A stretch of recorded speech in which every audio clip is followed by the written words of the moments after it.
I was trained as a social historian, so instead of taking up texts that were written by smart people for smart people, I took up texts that were written by people who didn't fancy themselves as intellectuals for the reading public. Well, the reading public was still pretty smart because it was very well educated, but still, I saw myself as being part of something called the social history of ideas, where you're studying the ideas not of intellectuals, but of the middling classes. And then the notion of mentalité came in. Mentalité means what are the assumptions, the hidden assumptions, even to the people at the time, that frame their ideology. And I got really into using the press as a source for mentalité. And these examples are trying to get at the underlying structure of what these people think. So I was working on the revolutionary papers, which are propaganda, which have opinions, and so you're presented with the opinions right away. You know who the authors are, but the real problem was that I still wasn't interested in just another source to explain the ideology of Marat.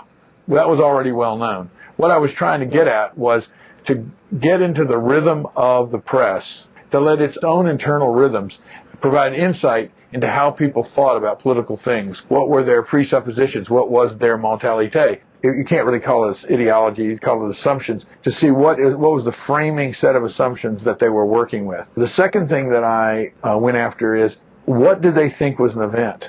And how did they cover events? What I found was, not surprising at one level, but surprising at another, these papers, which were for the most part propaganda journals, I mean, they were point of view journals.